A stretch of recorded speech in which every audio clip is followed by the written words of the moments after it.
Hello, everybody. Welcome back to The Pursuit. I'm your host, Ben Spangle. So excited to have you here today for another episode. And at The Pursuit, as you know, here at the show, we're all in the pursuit of helping you create your best body, mind, spirit, and life. And today's guest is none other than Dr. Alok Trivedi. I've just been getting to know Dr. Alok. We got connected through Steve Siebold, as many of you listen to and know of Steve. But let me tell you a bit about Dr. Alok. He's a media personality. He's an expert in health, human behavior, performance. He's been studying the brain and for over 27 years now, neuroscience, which I'm so excited to talk a bit about that stuff. But ultimately, in what he's done is he's really created developed the science behind success and fulfillment. And so I know in his company, he spends time helping sales and leadership teams, lead entrepreneurs. I saw you work with athletes as well, but really helping them rewire their brains so you can get to the root cause in transforming your life in whatever areas you want to succeed in. So Dr. Alok, so excited to have you. Thanks for your time. Oh, Ben, thanks for having me. This is gonna be great. I appreciate it. I'm looking forward to it. So I know one of the things you teach is the science of success and fulfillment. And I know everybody listening is all about success and fulfillment. They want more of that. I think a lot of us start out, which I know this was your journey reading about it, but a lot of us start out chasing success per se, and then missing the other component. And from what I was reading, you had built one of the top medical clinics. Tell us a bit of that story, actually, if you don't mind. Well, I wrote the book called Chasing Success for that reason, because that's why I wrote it, because that's what we do. As people, we go out and we chase this idea, success, and really it comes from an inadequacy in ourselves, right? As children, we feel inadequate to our mothers, our fathers, our teachers, our preachers, the people who we think that we know. And we now don't feel fulfilled and whole on our own. So we think that we have to validate ourselves and go get it from the outside.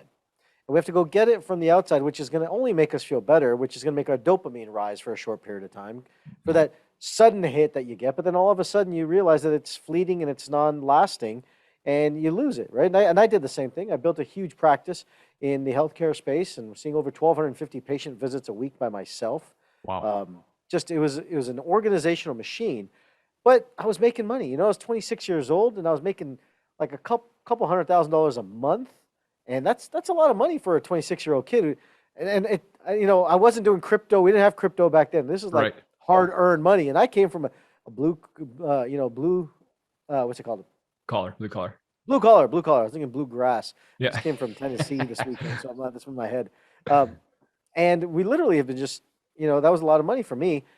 And I had to figure out how to adapt and how to change. And what I realized is, as late Bob Proctor, who had a chance to get to know in my years and connect with, always said is that money makes you more of who you are. Is if you're a jerk, it makes you more of a jerk. If you're a great human being, it makes you more of a great human being. And I think at that time I was a jerk, to be very true with you. I think I was a jerk and it made me more of a jerk until I had to learn my lessons and learn that it wasn't about the money. It was about who I was and what I really wanted to do and who I really wanted to be. And that took me down the path to really understand how the brain works and how I work and truly honor who I was in that process. When I got it, then life started to open up. But I think most of us are taught to chase the things in a backwards momentum of thinking that success is going to bring us fulfillment, but it's not. It's actually fulfillment that brings us success. I love that. Actually, on the note of Bob, one of my favorite books is his book, It's Not About the Money. Just such a good one. So I got a question for you on that. I mean, you came to that point where you realized, hold on a sec, this isn't giving me what I'm actually looking for. I know a lot of people are probably still at that point of chasing success, thinking that if I had the money, if I had the success, then I would have it. So immediately, what's one thing they could shift in their paradigm, their thinking to say, hey, hold on a sec? Well, I think there's a lot you could shift. I think first thing you got to realize is, I always say that the first thing you got to do is the most important thing people need to understand is their true identity. And this is not just an airy-fairy psychological term. There's a science to an identity. Once you understand what your values are, your true values are, and you understand what your identity is, and you understand the two, then you know why you do what you do. I met with a leader in another financial services organization one time, and I took him from basically, he was making a couple $100,000 a year, which is great money, and I said to him, you don't understand why you do what you do. And he said, what do you mean? I said, you're doing things to chase money, but it's not about chasing money. I said, everyone's out there to teach you how to think, right? You've got lots of great books and lots of great authors right behind you, and they're all great at what they do, but they're teaching you how other people think. And I have no disrespect to them. I'm standing on the shoulders of them. They're brilliant. Robin, I see Brendan, and I see, Mm-hmm. T. Harv Eker there. They're all fantastic, right? And all Mm-hmm. the other books you have there, they're all great. However, I don't do that. Hmm. I don't teach you how other people think. I teach you why you think the way that you do. Hmm. Because when you understand why you think the way that you do, then you're not going to try and be like somebody else. And when you can be who you are, then the mind-body connection actually becomes real, and you move congruently towards what it is you're going after versus trying to chase something that's not really yours authentically. Wow. I love that. I've never thought of it that way, where everyone else is trying to teach you how to think rather than learning why you think the way that you do think. That's so good. Yeah.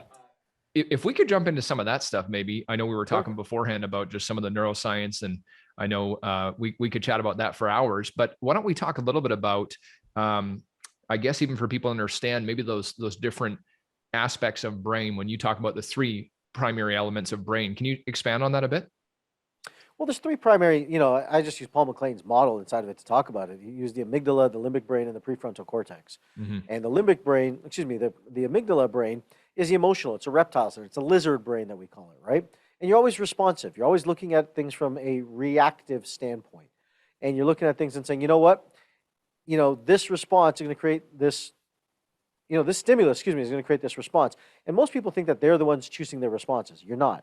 Mm. Your nervous system is already within 0.08 of a second, it's already dictating and determining the response before you even cognitively can think about it. Wow. So people think, oh, you know what? When you said you called me a jerk, I thought about it and I responded differently. No, you didn't. It was a response, a trigger that happened from way back when that you acted out in this fashion. Hmm. And so our amygdala determines kind of where we're going, either good or bad, right or wrong. We decipher that. And what it does, it paints this picture of extreme thinking in our brain, all or nones. And these all or none responses is what creates a lot of, psychosomatic illnesses. And we create so polarized in our body.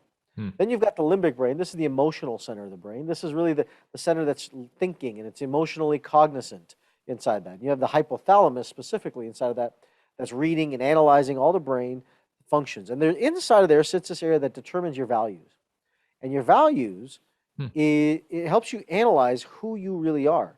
And when you understand what your values really are, you are congruent to that and you'll make better decisions for yourself.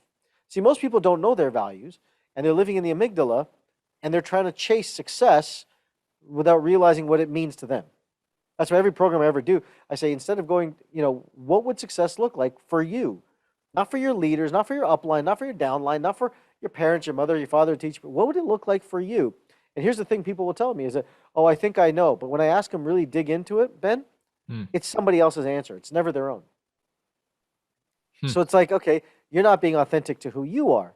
And we know authenticity actually has a very, very scientific meaning. They've measured this. And they've shown that authenticity is defined by something that you believe, and when you speak it, it's true to you. Right? So for example, I'll give you an example of that, right? Yeah. We've all been taught this idea of doing these positive affirmations. And I can tell you, for majority of the population, they're not. They can sit there in the mirror and say, I'm rich, I'm rich, I'm rich, I'm rich, I'm rich, I'm rich. But on the back, they're thinking, I got this debt, I got this debt, I got this debt, the credit card bill is collecting, they're calling me. And you have this brain bifurcation is what I call it. Okay. Where your brain splits and realizes that it's not really authentically true. And the mind and body are trying to get you to be authentic, which is what leads us to the prefrontal cortex. When we get to the prefrontal cortex, that's the executive center of the brain. Many authors have called that. It's the area of the brain that you think furthest from, furthest vision, clarity, and you have most direction from that space. Got it. Right.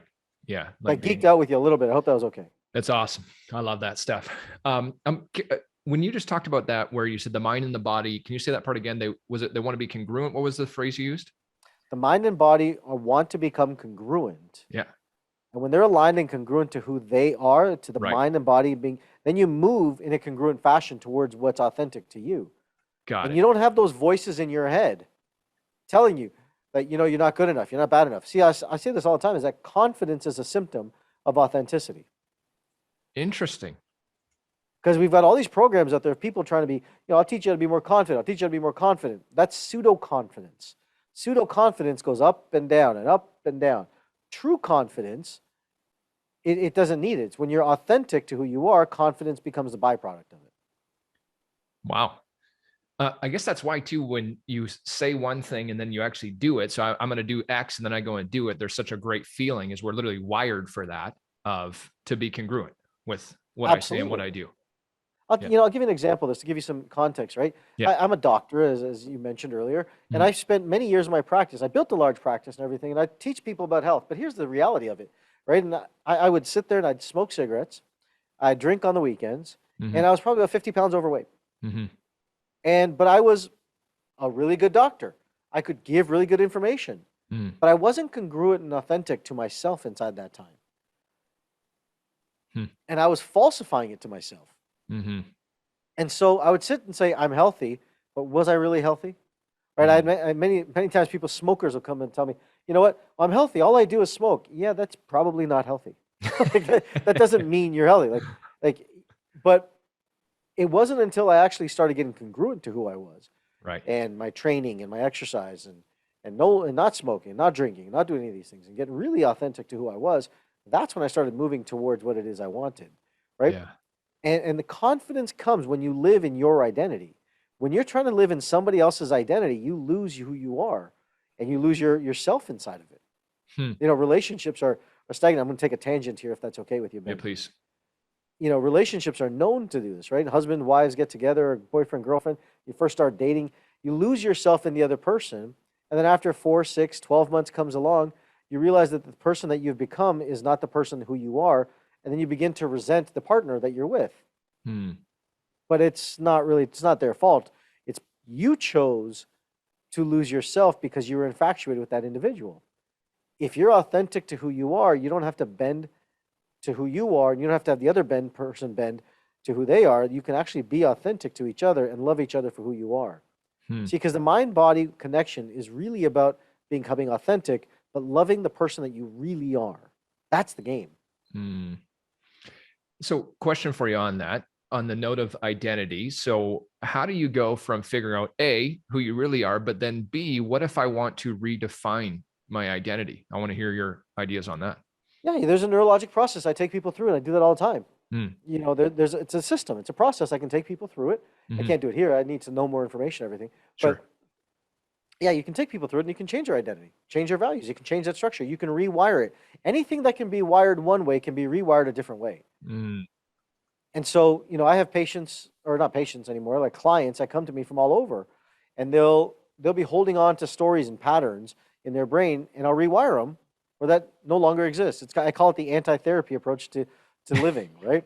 It's because therapy, you need years and years and years, and they do amazing work, so I'm not taking away from them. Yeah. I've just created a different mousetrap, and I can help people and rewire them.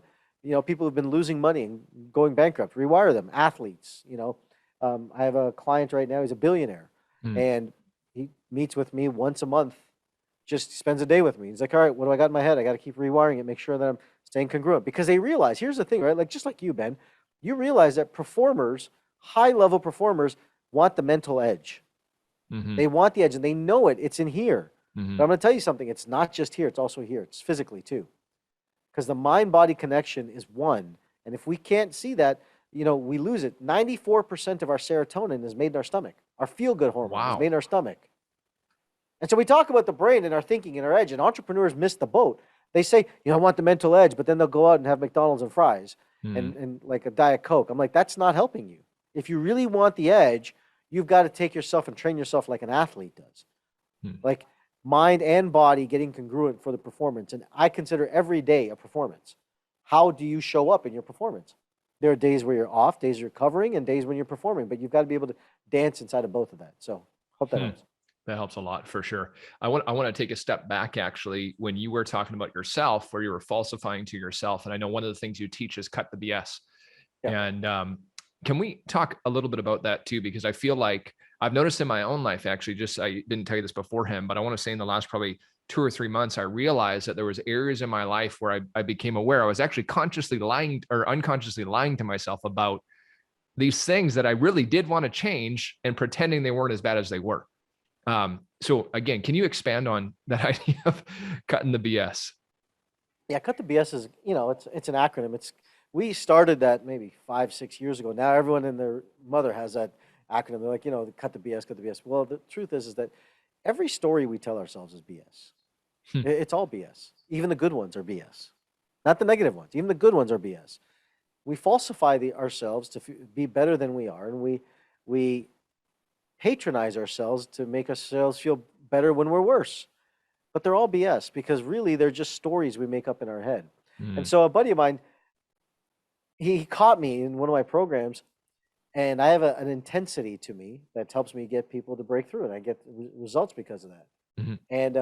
And I was sitting there, and I told the person, I said, stop the nonsense. You're lying to yourself. Cut the BS, and let's move forward with this. Let's get real inside of this. So cutting the BS was the rewiring process when I get intense, right? I call people to the carpet, and here it is, objectively. Because here's the thing, right? Personal development, for the most part, and I'm going to probably piss some people off when I say this, personal development, for the most part, is a feel-good industry.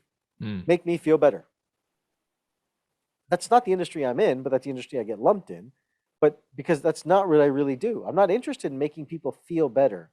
I'm interested in making them become grateful. Because when they become grateful, by default, they feel better. Right? And great gratitude is actually the state that allows you to heal. And so really, I'm still a doctor, but I help people connect the mind-body so that they can actually heal their journey of the past, so they can feel better for where they are. But most personal development is like, here's how do I get better? How do I achieve more success? Right. It's not really the premise of what I do, but it's a byproduct, because when you appreciate yourself and you connect the mind-body, then success and fulfillment show up congruently. And when you say gratitude's the state to allow you to heal, what do you mean by that? So gratitude is, as Bill Gove, Steve's mentor and my mentor, used to say, that gratitude is the aristocrat of all emotion. True gratitude is where you have perfect balance in the brain and the mind. And when you have that, and you have true balance in the brain, you have nothing but gratitude. And the only thing that I've ever noticed anyone say is thank you. Is thank you for the entire experience. And you have balanced in your nervous system, because your whole brain and your whole expression, all these things that we sit and say are happy and sad, they're all neurochemicals. They're all neurochemicals. But gratitude is the healing state that allows the neurochemistry to become in balance. And then when you balance that out, then you actually get true gratitude around it. And you don't stay stuck in there. And the nervous system is balanced and healed. That's why I get cases from, I don't walk around saying I cure anything by any means. I had a TikTok video the other day that went viral and had almost 1 million views. And I said, diabetes is not a disease. And oh my God, people were so victimized. I said, what about type 1? You're an idiot. They started calling me all these names behind it, right? And I wasn't talking about type 1. There was a video that I did in one of my seminars that got cut off, and it said diabetes is not a disease. So, and then they explained why. But I was in that whole thing, I was talking about type 2. Type 1 is classified as a disease. But if we look at things from a different paradigm, and we'll translate this to success, why is it that we create diseases and illnesses? The body is wiser than we are. Then why do we create these things that function normally? Right? If you put too much sugar or too much insulin into your system, your body's going to create this thing called diabetes. It's not abnormal. It's a normal thing that's been labeled that. Okay? Now watch, I'm going to bring this back to success in just a second. So that's a normal process that happens in our system. We've got a paradigm in our mind and our body and our society that says that diabetes is a disease, so I need help from the outside to heal myself. But what if the power to heal is actually on the inside? What if the power to heal is actually within you, and you can actually change and reverse it? And that's what I found to be true. And so in that same case, we walk around on the personal development side and our psychology side and say, you know what? We have these limiting beliefs. Well, why would we create a belief that's limiting if it wasn't there to serve us? It has to serve us. In the same way that diabetes and increased sugars is there serving us, telling us, hey, look, you've got too much sugar in the blood. You got to lower it. In the same way, if we look at a limiting belief, that's also got to serve us. And when we understand that the brain is not built on happiness or abundance or success, it's built on survival, then we realize there's a different paradigm to this equation. And then you look at it and say, well, you know what? Why did I create that belief? Why did I create this disease? Why did I create this illness? Why did I create this? Was it to sabotage myself, or was it actually to create survival for myself? And the answer, neurologically, is for survival, not sabotage. Wow. That's fascinating. And then we view it as, because we may not be getting the success we want, we view it as sabotage, but in reality, it's polarized. It's a delusion. It really is a delusion. Right. And that's why I say that much of the industry, many people are under a delusion. And I get chastised because I'm telling people the truth of the brain, and the people want to hear the other side of it. And I get it, right? It feels good to say, it's not my fault. It's not my fault this is happening. I'm a victim to it. But look, we are all here to get empowered. And if you're to be empowered, that means you have to take 100% responsibility, not 50%, 100% responsibility for who you are, what you do, the decisions you make, and the outcomes you create. Then, and only then, for all aspects of life, then and only then do you actually have empowerment. If not, we have a victimized world. Yeah. Yeah. Yeah. I remember listening to Brian Tracy years and years and years ago. I know you've spoken with him too. Yeah. On stage, but he talked about the two things that changed his life. One was goal setting, but the first one was taking 100% responsibility, and that made an impact on me. The Psychology of Winning, I think, was a program. Anyways, doesn't matter. 15 years ago, and yeah, so good, man. I want to talk about this idea because I know this is what you're teaching right now too. But really, when we were talking before recording too, really, I think part of your mission is helping people lead inspired lives. And I think that everybody listening wants to be more in love with their life. And I think that, the more if we're chasing anything, it's not the money, it's not the car, it's not the house, it's the feeling we think that if I have these things, it's actually going to bring, which ultimately for, I think all of us, is inspiration, right? I'm waking up feeling inspired and in love with life. So as you teach some of those ideas, what maybe one or two things, I don't want you to give everything, people should get connected with your work, but what's one or two things people can implement into their life to ignite some of that flame now, not some made up day in the future? Sure, I can give you a lot to that, and this is what I do. But let me take a step back, if that's okay with you, Ben. Please. Just kind of give you some context to the term inspiration. Inspiration is not it's a feeling, but it's not the one that most people like to, it's not the way that I look at it. Okay. To live an inspired life, it means you get up in the morning and you love to live your life. And you're excited about it, you're thrilled about it, and you don't feel fatigued and tired. You actually move forward for it. I use this term inspiring, not from a standpoint of, just feeling good, right? Someone who climbs a mountain with, one lung, as someone I know, a friend of mine, like that's amazing. That's inspiring in the way that he did it. That's not what I mean. What I mean by inspiring, the term means to bring more oxygen into your body. It means that you're actually putting oxygen in, life blood into your body. That's inspiring. It's your breath. You're taking breath inside of it. So when you're inspired, you have a neurochemical response, and it causes your bronchioles and your alveoli to expand.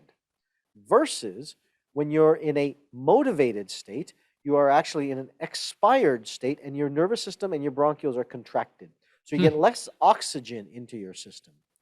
So when I say that the mind-body connection is real, it's 100% real. And I've spent the last 35 years of my life studying it to understanding it. So when we look at our lungs and we look at inspiration, we're bringing oxygen in. That's more life advancement, right? Not necessarily just a feeling inside of it. So when the work that I do is about helping people heal, which is an acronym that I just use, that means helping energy align with love. That's all I'm doing, right? Helping energy align with love. I don't help anybody cure any diseases. I don't help anyone reverse any diseases. I help people heal and heal their journey, and I'll put the right environment together and people heal. Mind, body, business. That's why I work with entrepreneurs who want to heal. That's really what I do. And C-level executives and athletes and all that stuff. But so when someone is inspired, they get up in the morning and they're excited to go face the day. They're ready for it. They want it. They jump out of bed and they say, another day I get to do this. This is exciting. And believe it or not, it's true. People live there. And I train people to live there. And I've created an entire science, a process to do this. But one of the most important things I can tell you, doing the first thing in the morning, right? Everyone's heard, I see Robin's book, The 5 a.m. Club. It's a great book. I think it's fantastic. But I have a very differing opinion than what most people will tell you in the first thing you do when you get up in the morning. first thing in the morning you should do is not exercise, not meditate, not read, not visualize, not any of that crap. The first thing you get up in the morning do is the thing that you love to do the most. The thing you love to do the most. So that means if you love to read, then go read. If you love to play the piano, then go play the piano. If you love to go duck hunting, then go duck hunting, for crying out loud, right? Yeah. Do what you love to do first thing in the morning, and make sure you do that first. Because what's going to happen is this, is your serotonin levels are going to go up, your dopamine levels are going to go up, your neurochemistry is going to feel great right off the top, and then you're going to start moving. And you're going to feel like your energy is thriving, and you're actually going to start getting inspiration and oxygen into your system, which is going to wake you up and bring your alertness alive, which is move your brain from your amygdala to your prefrontal cortex. And your whole system is going to start functioning and getting online. And the energy that you'll rock with is more than anything you've ever forced yourself to do. Wow. Ever. Then, you feel like exercising? Go exercise. You feel like meditating? Go meditate. You feel like reading? Go read. Do what it is after that. But you must start the day with the thing you love to do the most. You know, I'm fortunate enough in my life, and I think you may be, and you're moving to that path at least, is that I get to do what I love to do every single day.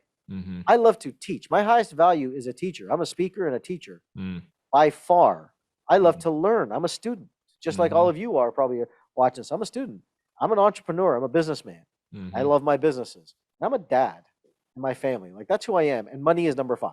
Money is not my number 1 priority, nor will it ever be, nor do I want it to be. But it's number 5 on my list because I understand its value.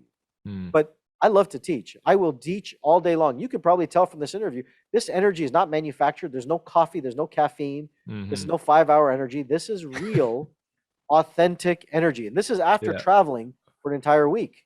Wow. And if you have that energy, it's because you love to do something. You don't have to falsify it. Right? Today, we have all this falsified. You need sugars and caffeine and all this crap to get your body to work. You don't. Focus on what you love to do first thing in the morning, and then do that. Second thing you want to do in the morning is this, is you don't want to do your positive affirmations. Cut that crap out, because when you set a positive affirmation, you set yourself up for a delusion and a fantasy that can't be met during the day. You want to set yourself up objectively to be real, and you want to look at what challenges are you going to face today, and how am I going to face them? How am I going to navigate them?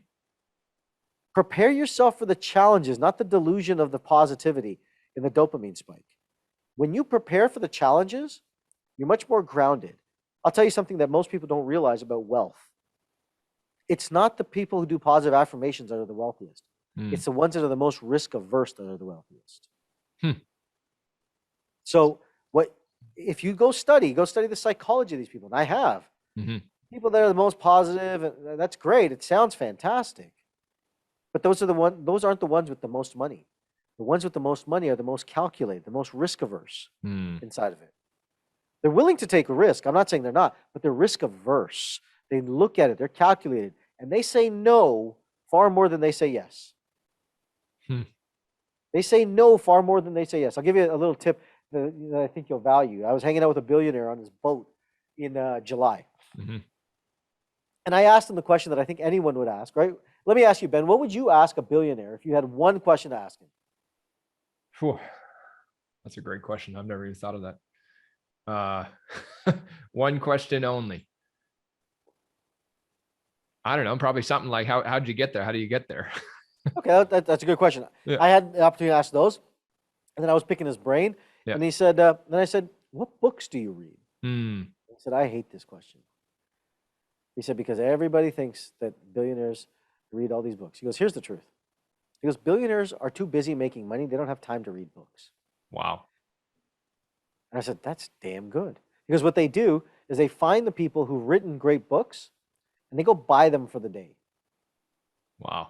And they learn everything that they taught in that book, and they learn it in a day, and they apply it to themselves, and they get the information, they move on.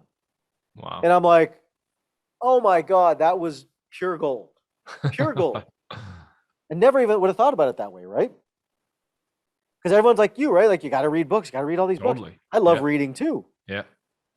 But is that the answer? So I've been around this industry for 25 years now, and I've questioned everything with scrupulous scientific curiosity to sit and say, why? And I started realizing that, look, I'm not a billionaire by any means. I'm not even 100 millionaire by any means. But I don't have time to read the same way that I used to. Too busy running companies, too busy building, too busy doing what it is I love to do. I love to read. I take time every day to read. Don't get me wrong. But before I used to read 6-7 hours a day. I get a couple hours in now. I'm thrilled. Which is still huge. I mean, still huge, I think. Yeah, that's amazing. I love what you talk about. A lot of people talk about morning routine, myself included on that. I have never, in everything that I've read, all the programs I've been to, I've never heard somebody say that. Do the thing you love the most first thing in the morning. And so I got to tell you, I had one of the best mornings. I was up. My daughter woke me up early this morning, 4:30, and I'm laying in bed. I thought, I'm just going to get up. And my favorite thing to do is to meditate. That's my favorite thing first thing in the morning. So I got up and did it. And I literally had one of the best mornings I've ever had. And I had no idea of what you just talked about. That's what you do. I mean, that's how it works, right? Like, I love to work out. I don't miss workout days, right? Even my recovery days are workout days, just lighter workouts. Right. Like, I love working out. That's what I do. And I get up in the morning. And here's the other thing I'm going to tell you. Everyone says you got to get up so early, right? That's crap. That's complete crap. How are you supposed to get up at 4 a.m. and still to build a business and get your rest? And you need 6 hours. They say 6 hours of sleep will shorten your lifespan by 10 years. So are you supposed to sleep, or are you supposed to, right? It's confusing. Totally, yeah. Let your body sleep. Because you need your neurochemistry to balance out. Sleep 7 to 8 hours. Sleep 7 to 8 hours. Wake up to the circadian rhythm. When the sun comes up and your body wakes up, then wake up. Throw away the alarm clock and let your body naturally do what it needs to do. Right? And when you do that, then you allow the system to actually process and get real with where it's at. And then you get up and you move towards what it is you want. But if you love to meditate first thing, meditate. If you love to just, sit and knit, then knit. Doesn't matter what it is. Most people won't. They'll sit and say, I love to do this, but they'll never take the time in their day to do it. And before you know it, they'll turn 60, 70, 80 years old and say, I loved playing the piano back in the day. Yeah, I loved it. I haven't played in so many years. Why not? What's the point of living if you can't do the things that you love? Totally. Fast backwards. Yeah. Why do you think that is? Why do you think what you just said? Why do you think people put off living so much of what they really do love in their lives? Because they're stuck in the amygdala brain. They're stuck in the amygdala consciousness of survival, right? And they're in a constant need for survival. They haven't planned, organized themselves for a longer term of greater growth. They haven't set themselves up in that fashion. What they've done is they've set themselves up short windows. They haven't saved money. They don't do what they love to do. Work becomes arduous. And so here's the thing about money, right? If you have guilt and shame around money, you're going to give away your money. If you have resentment around money, you're going to stop bringing in money. So they have all these emotions around money and the growth around money that they don't actually see themselves growing and evolving. What they do is that they stay stuck and they're now desperate. And they're exhausted. And their cortisol levels in their body are sky high. Totally. And their fat is sky high. And they're looking at their system and saying, why am I not performing? I want to do better. And we know you do. However, you've just made the wrong choice in your life thinking that doing something else for money was going to be the answer. And we all have to do things for money in the beginning. I'm not saying no. That's why I'm saying, you know what? Before you can get to the point of doing what it is you love 90% of the time or 100% of the time, at least do it in the morning. Right. At least get up. If you love to speak, right? Like you're going to be a speaker, Ben, and I love that, right? And you're doing these podcasts. It's great. But if I were you and you love to speak, I'd get up at 4 a.m. or whenever you get up. The first thing you do is do a Facebook Live video and teach and speak. Just start there. Right. Everyone's looking for the perfect place to be. And when I get there, then I'll start. When I'll get there, I'll start. Start now. Yeah. Start building it in. Larry Wilson is a mentor that you've heard that name through Steve many times over, I'm sure. Yeah. Larry and I had a brief opportunity to meet Larry and speak with him. And I said, Larry, I want to speak. I want to help. I want to teach. He's like, then start speaking. I was like, but what about? He's like, then just start speaking. And this is 10, 12 years ago. And it's true. Just start speaking. Wow. We have all these facets. We have these stupid phones, and you can speak to the world like that. Yeah. Instantly. And that's what we've got to do. That's what we've got to navigate. The quicker we do that, the more we're going to create opportunity for ourselves. Amazing. That's so amazing. Just start on taking those steps, whatever you want to do. And the amygdala brain, so that's kind of like you're living a survival state all the time, basically. Yeah. Correct. Yeah. Yeah. And I think from what I understand too, I mean, the two would go hand in hand. If I'm living in survival all the time, I'm naturally cortisol, more stress levels, but also too, if I'm kind of stressing myself out, I'm probably living more in that brain too. Yeah. 100%. Yeah. That's why people who set goals never actually, they're always high stressed. Right. You don't want to set goals. You want to set standards. Mm. Goals is something you chase for a one-time fleeting achievement. Standards is the way that you live. Wow. I'm not a proponent of setting goals ever. Hmm. I created delusions around it. Yeah. I'm into creating standards. What is my standard of living? What is my standard income? What is my standard business? What are my standards for my company? What are my standards for my team? We just had a whole team meeting on this today. What are your standards? What are the standards of the company? Can you meet the standards? If not, then you don't belong in the company. What are my standards? My standards, I'm going to work out 5 days a week. I'm going to muscle train 4 days a week at least. Mm-hmm. I'm going to do high intensity cardio at least once. Mm-hmm. And two long-term walks or 2 30-minute walks at an incline. Like that's, but if I don't do the incline walks, I'm okay with that. My standard is 5 days though. Standard, yeah. My standard is 5 days. I will not miss 5 days ever. But if I feel like it, I'll go walk and I'll get 6 and 7 in. Yeah. So when you talk about that, not setting goals to say I have a standard for income. So you would, let's say you're making whatever X, somebody's making 100 grand and they say, I got a goal to make $250,000. What you're saying, no, is raise the standard to where $250,000 is the standard. Is that what you're saying? Yeah. Correct. Because if you set a goal for 250,000, you know it and I know it. You may hit it once and then you're going to walk. Water's going to, what's it say? The saying, the water's going to seek its own level. So you'll hit it once, right? Think, oh, look at me, I made it. And then what people will say is you get down to 150 grand. That 100 grand, that's your sabotage factor. No, BS.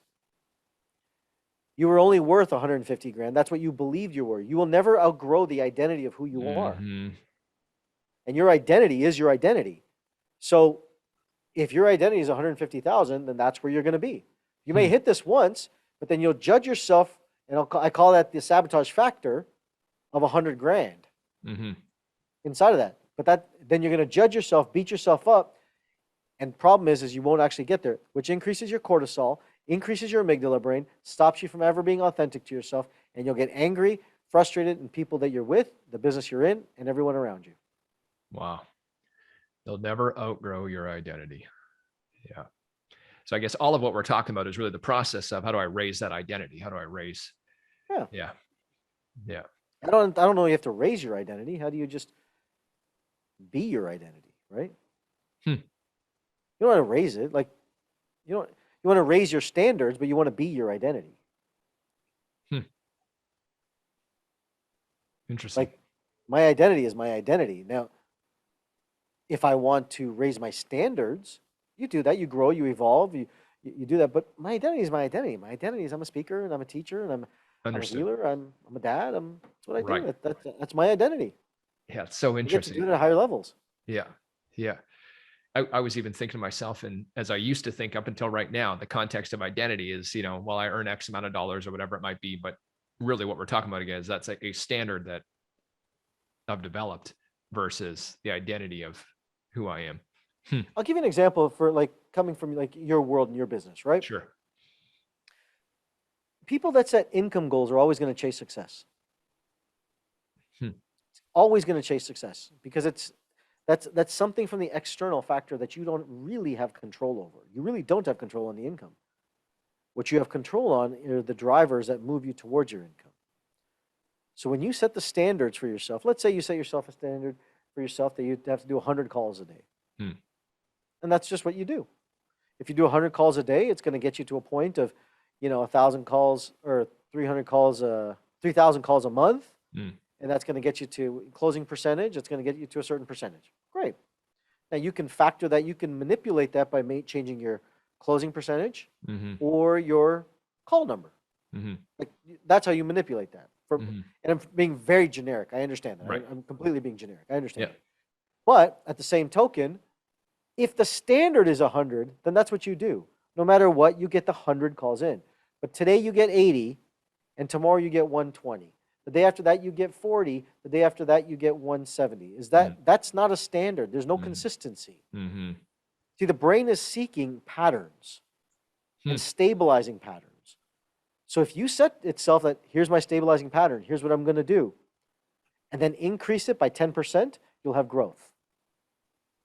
Because that standard is eventually going to stabilize. And when it stabilizes, it needs now a new challenge. Most people are going to set a challenge where they want to go, 2x or 3x it that the brain and body can't handle. What it will grow to, it'll manage is 10% of that. So if you go from 100, can I make 110? You probably do 110. Okay, great. But if I said to you, can you do 125? That's probably going to seem like a big jump. Take it on a 10% increment and raise the standards every quarter and watch your life change. Wow. It reminds me of something I had heard recently, the idea of where rather than trying to figure out what can I do on my best day, what's I do my best day, but instead raise what's your lowest day, which is ultimately the standard, right? Sure. Yeah, I love it. That's awesome. Yeah. So good, man. So good. I know we got tons more we could talk about, tons more. I hope to maybe have another chat with you sometime. Sure. First things first, where can people connect with you? Where do they find more of you, get more involved in your work? Yeah, absolutely. Anywhere on social. I mean, we're, Dr.Rewire is my handle. You can find me on Instagram, TikTok, Facebook, Dr.Rewire. You go to my website, drrewire.com. Go to chasingsuccessbook.com, whatever is easier for you. Okay, awesome. We'll get that out to everybody as well. So good. And if you want, what I'll do for your listeners, because I normally don't do this, but if you guys want, we have a thing going on right now. If people want to sign up, I don't know when this is going to go out or whatever, but if they want to sign up, you can, from this documentary, you can go to drtgift.com. And what I do is I have a financial rewire course. Oh, cool. And what it'll do is help rewire their money, their mind money story. And it has coaching and everything. And I gift you the first 2 months of that for free. Wow. $497 a month. I just gift that to you for free. That's amazing. Awesome. We'll get that out to everybody. Thank you for that. I know everyone's going to appreciate that. Thank you so much. So I know we're coming to an end of our time together today. Out of everything that we covered a lot today, lots of different areas. I know people are listening and think I got to go back and listen again. But as we walk away from today, what's the one or two things you want people walking away thinking coming out of this? Yeah, learn to think the way that you do. Stop falsifying yourself to think like others. You are one of one. Have the courage and the audacity to be one of one. Don't talk about it. Let your actions live it. Don't be afraid to stand on the shoulders of the giants that have come before you so that you can actually be yourself. Wow. Be who you are. Steve was my mentor. Bill Gove was my mentor. Bob Proctor was my mentor. But I've stood on the shoulders of these guys to stand up to who I am today. And I am grateful for every one of them. Steve and I are great friends. We're having dinner next month, and we hang out all the time. But he's a mentor of mine. I've stood on the shoulders of my mentors, and Steve did the same, and every one of us did the same. And so have the audacity to stand on the shoulders of mentor, because the greatest gift to a mentor is your success. So that only comes when you're authentic. Amazing. Amazing. Dr. Alok, thank you so much. This is truly, truly incredible. Even for me personally, I have to tell you, I couldn't have known this beforehand, but everything that you're talking about is so on point for shifts I'm making in my life right now. And I love it. Okay, everybody. Awesome. Hey, make sure you share the episode, tag Dr. Alok, Dr.Rewire on all the social platforms, tag me with it, get connected in more of his information. I know you're going to want to. And thank you as always for tuning in. We appreciate it. Have an amazing day, guys.